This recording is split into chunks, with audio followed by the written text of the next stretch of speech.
Bueno, buenas tardes a todos. Muchas gracias por su asistencia y muchas gracias sobre todo a la doctora Graciela Castro y al doctor Antonio Valari por la invitación para darnos la oportunidad de mostrarles un caso clínico interactivo.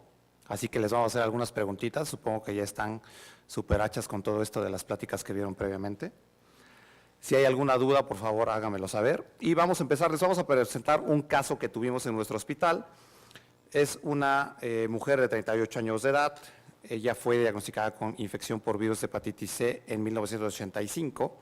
Ahí fue cuando hubo el contacto, es lo que suponemos, y se le hizo el diagnóstico de virus de infección por hepatitis C en el 2011.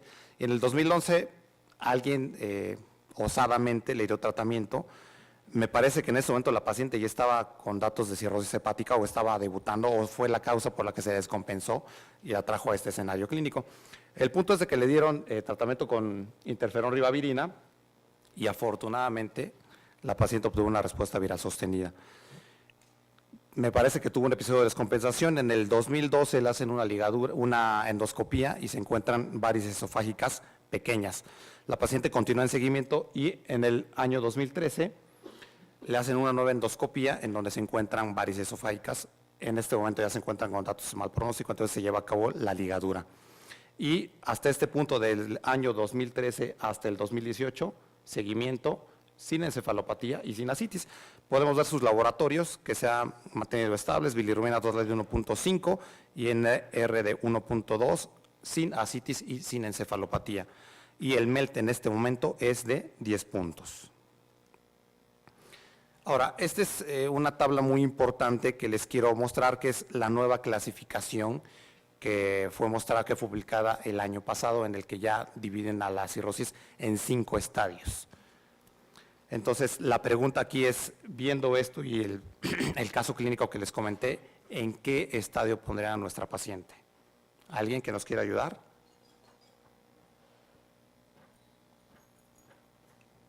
¿Por allá? ¿Mis residentes vinieron? A ver, ¿en qué estadio están, muchachos?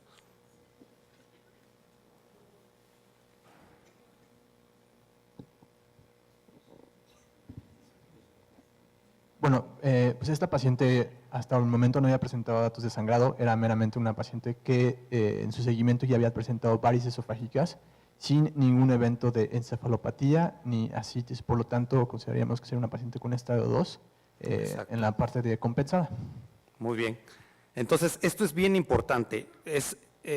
Esta clasificación es un parteaguas entre lo que es un estadio compensado y un estadio descompensado, ya que la mortalidad se modifica radicalmente de un estadio a otro.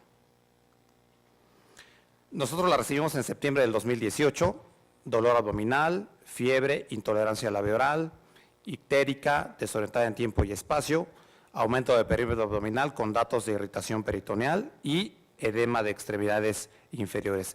Esos son sus laboratorios. Cabe resaltar las plaquetas que están bajas y la bilirrubina ya está en 10. El MELT en este punto calculado es de 24. ¿Qué posibilidades diagnósticas tendrían en este momento con esta paciente? Está en un estadio ya descompensado, efectivamente. La paciente clínicamente tiene datos de ascitis y probablemente por esos datos de irritación peritoneal la paciente tenga una peritonitis bacteriana espontánea y encefalopatía hepática. Entonces, nuevamente esta la voy a estar repitiendo un par de veces más. Ya nuestra paciente de estar en un estadio compensado, está en un estadio descompensado. No ha sangrado aún, pero ya está en estadio 4. Ya lo comentaron en charlas previas, ¿cuál sería el abordaje? Pues bueno, todo paciente con cirrosis hepática y presencia de ascitis requiere abordaje de ese líquido de ascitis para descartar si está o no infectado, ya que esto tiene un gran impacto en la supervivencia del paciente con cirrosis. Se le realiza una paracentesis diagnóstica, se le encuentra esta cuenta celular, lo cual es positivo para PBE, y se inicia el tratamiento con ceftriaxona, y lo más importante, una de las maniobras primordiales que tiene un impacto radical en la mortalidad es el empleo de albúmina temprano al día 1 y al día 3. 24 horas posterior a su ingreso empieza lo interesante.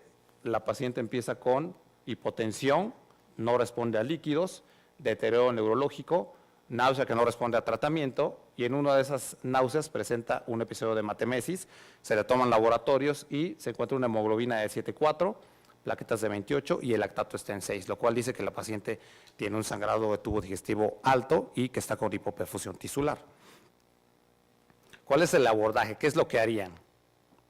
Comentando ahorita la plática previa que nos dio el doctor. Lo primero es estabilizar al paciente. Entonces ingresa así, se inicia medidas de soporte, líquidos intravenosos, y lo primordial en sangrado varicel es el inicio temprano de droga vasoactiva. En este caso, en nuestro hospital usamos terlipresina, hay otros hospitales que utilizan octrótida, la verdad es que no hay ninguna diferencia, más que quizás la terlipresina favorezca un día de estancia menos intrahospitalaria, pero la verdad es que es exactamente lo mismo. Se estabiliza al paciente y, de acuerdo a las guías en sangrado varicel, tenemos 12 horas para meter al paciente a endoscopía, que se define como una endoscopía temprana. Nos metemos a la endoscopía y encontramos esto, que esta es una variz que está localizada en el fondo gástrico, vemos cómo está chorreando con sangrado activo. Entonces, exactamente, entonces lo que decidimos hacer es realizar una inyección con cianoacrilato, este es un inyector, ahí estamos sacando un poco de cianoacrilato, nos metemos a la variz intravaricial, empezamos la inyección y después hacemos un control, vemos que ya, por lo menos ya no se ve el goteo ahí y vemos que el sangrado en este momento está controlado. Hay un concepto que no lo menciona Baveno 6. Baveno 6 es el consenso más importante que existe en el mundo acerca del manejo de la hipertensión portal. Entonces, en el Baveno 5 se manejan algunos conceptos de lo que es falla al control del sangrado varicel. Y esto quiere decir que el paciente, después de haber sido sometido a una endoscopía, puede llegar a presentar resangrado pese al tratamiento endoscópico. Esto quiere decir que puede presentar hipotensión, hematemesis, choque.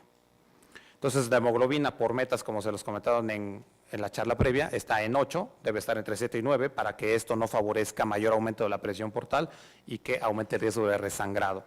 48 horas posteriores a la endoscopía, presenta un episodio de hematemesis, se reanima nuevamente a la paciente y en este caso lo que menciona Baveno 6 es que tenemos la opción de meterlo a un segundo intento terapéutico con una endoscopía de rescate. Ahora, si esto falla, ya pueden utilizarse algunas otras técnicas como la colocación de un stent o una técnica que se llama BRTO, que es un balón retrógrado para de manera anterógrada ocluir ese sangrado y controlar la fuga. Sin embargo, el BRTO todavía no está en México, hay algunos estudios que dicen que es muy eficaz, esto se hace en Japón, en México todavía no tenemos la técnica bien montada. Entonces decidimos hacer una endoscopía y realizarla con ultrasonido endoscópico y como ustedes pueden ver, estos son las famosas varices fúngicas y estos que están más al fondo son los famosos vasos perforantes, que es la parte por donde atraviesan los vasos la muscular y crean los cortocircuitos. Estamos haciendo una inyección con una jeringa y una aguja especial de ultrasonido calibre 19 y a través de ese se logra observar acá embolizando con unos coils. Entonces se realizó una terapia dual, es decir, aplicación de coils más cianoacrilato. Esto ha sido demostrado que mejora las tasas de control de sangrado, disminuye la cantidad de cianoacrilato que se usa y posteriormente, después de la inyección, le hacemos un rastreo con Doppler.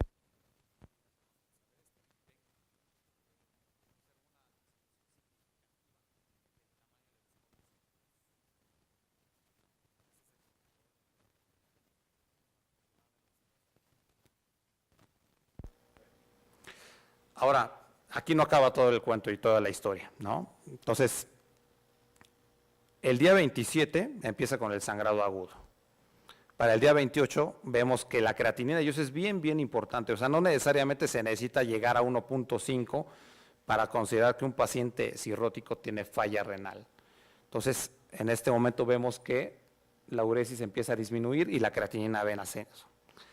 Al día 3, la uresis baja más todavía y la creatinina sigue en ascenso, se le calcula un FENA y en este momento se empiezan a dar manejo como si fuera síndrome hepatorrenal. Se empiezan a excluir causas, se quitan drogas nefrotóxicas, Se indica la administración de albúmina, 1 gramo por kilo de peso.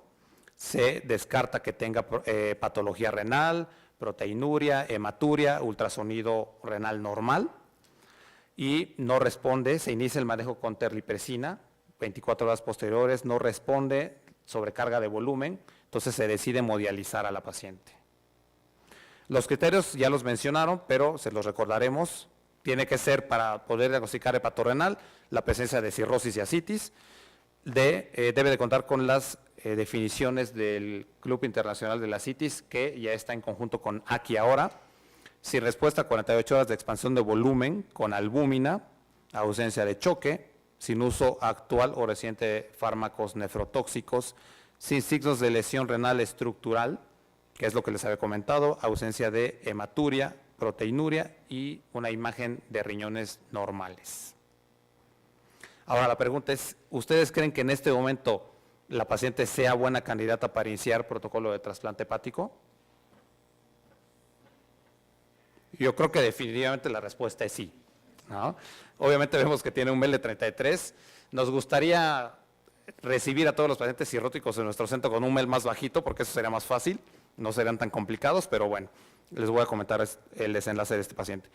Y no acabamos aquí. Entonces, después del episodio de sangrado, las bilirrubinas empiezan a ir a 23. La creatinina se mantiene en 1,1, pero recordemos que la paciente está en terapia de reemplazo renal, persiste con la encefalopatía, con la coagulopatía, tiene buenas presiones arteriales sin apoyo vasopresor. Sin embargo, por PAFI o índice de Kirby, la paciente presenta daño pulmonar agudo y les recuerdo que el MEL sigue siendo de 33. Esto en este momento es parte de la nueva clasificación que les comenté en la diapositiva, y esto se define como falla aguda sobre crónico, el famoso acute on chronic liver failure, que es esta parte que vemos aquí. Entonces, es como un estado agregado a la cirrosis que ya de por sí la paciente la tiene ya deteriorada. Entonces, compensado o descompensado, etapa final, y sobre esto todavía podemos caer en el acute on chronic. Ahora, la importancia de esto es clasificar el acute on chronic, qué grado de acute on chronic tiene el paciente. Y esa es una calculadora que es muy fácil, la pueden calcular en línea para ver en qué escenario estamos, ¿no? Habitualmente los pacientes con puntaje CLIF 1 o 2 tienen mejor pronóstico que aquellos pacientes que están en falla tipo 3 o grado 3. Y todo esto tiene que ver básicamente con las fallas sistémicas o la falla orgánica que puede presentar el paciente. Evalúa la función hepática, la función renal, la función neurológica, el estado de coagulopatía, el estado hemodinámico y la presencia o no de falla respiratoria. Entonces, nuestra paciente cayó en el grado 2, 3, ¿ok? Lo importante del acute on chronic, vean, esto es un concepto que todavía no está al 100% bien definido, hay algunos que tienen muchas opiniones encontradas aquí. Sin embargo, lo importante de esto es, vean lo que implica tener un grado 1 y lo que implica tener un grado 3 con respecto a la mortalidad a 28, 90 y 180 días. El que tiene grado 3, vean, la mortalidad a 180 días es prácticamente del 100%. O sea, el paciente prácticamente imposible de salvar. Y aquí en esta parte se recomienda que obviamente en un paciente estable se recomienda empezar mucho antes el abordaje para el protocolo de trasplante, pero en este momento en acute on chronic se recomienda iniciar el abordaje, ¿de acuerdo? Y si no tiene contraindicación para el trasplante, vean, la tasa de supervivencia en el grado 1 es 58%, 35% y prácticamente 0 en el grado 3, dependiendo esto del número de fallas orgánicas que tenga el paciente. Este es un resumen de la evolución de nuestra paciente. Ingresa por peritonitis bacteriana espontánea, presenta sangrado de tubo digestivo, síndrome hepatorrenal, hacia acute on chronic, se estabiliza, y una maniobra de las que tiene más evidencia al momento en el manejo del acute on chronic es el famoso factor estimulante de granulocitos, es el que tiene más evidencia en estudios. Hay otras 10 moléculas por ahí en estudio, pero la que se ha mostrado en metaanálisis tener un poquito de más evidencia y favorecer un buen desenlace es el uso del famoso filgastrim. Entonces le dimos filgastrim a esta paciente, logramos estabilizar el acute on chronic, iniciamos el protocolo de trasplante y se trasplantó el 1 de diciembre. Y aquí les muestro la evolución bioquímica que tuvo nuestra paciente. Entonces, vemos, esto se ve como gris, me parece que es gris. Aquí vemos la encefalopatía hepática y vemos cómo empieza a tener un descenso. De estar en grado 3, básicamente, prácticamente baja a grado 1. La función renal, ya sin hemodiálisis, pues prácticamente baja a 1. Sin embargo, no nos gusta esta evolución de la bilirrubina. Vean, va en descenso, empieza con 13, acaba en 9, 7 y al día 6 vuelve a tener un incremento. Entonces, hasta este momento, ¿alguien opinaría en hacerle algo a esas bilirrubinas, en abordarle algo más a la paciente o la dejamos así? Definitivamente se tiene que abordar.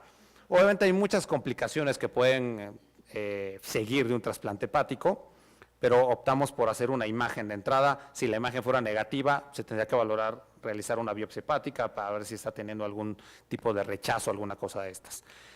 Entonces, se le realiza una tomografía simple de abdomen y, oh sorpresa, vemos esto aquí, que al final de cuentas lo dan como una coledocolitiasis post-trasplante.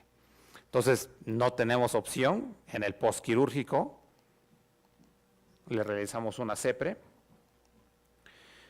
Y aquí viene algo muy curioso.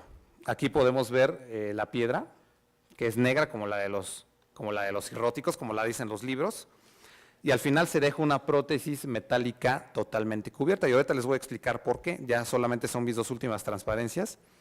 Entonces, estas son las imágenes de la CEPRE. Este es el colédoco nativo del paciente. Aquí arriba estaría el injerto. Estamos canulando la vía biliar y opacificando la vía biliar. Sin embargo, no se pinta la vía biliar intrahepática. Entonces dices, algo está pasando. Logramos pasar una guía.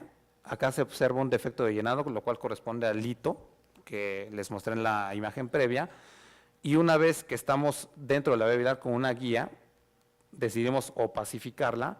Y este es el jorangiograma. Y vean, este es el colédoco nativo y el colédoco del injerto. Y hay definitivamente una zona de estenosis ahí que podría explicar también la falta de descenso de las bilirrubinas. Por lo tanto, se decide colocar una prótesis metálica totalmente cubierta. Y bueno, la paciente afortunadamente tuvo una evolución favorable, las bilirrubinas ya están en 2 ahorita y hasta ahorita le ha ido muy bien. Entonces, los mensajes con los que quiero que se queden muy claros en este concepto de manejo de las complicaciones de la cirrosis hepática es identificación temprana de las mismas y los puntos que tienen más trascendencia en el impacto en la mortalidad, que realmente benefician al paciente y que los puede salvar y los puede llegar a ser candidatos a un trasplante o a la búsqueda de un órgano, es la administración de albúmina en PBE, antibióticos profilácticos en sangrado, inicio de drogas vasoactivas en sangrado varicial y lo más importante es esto, envío temprano para protocolo de trasplante hepático ortotópico. Muchas gracias.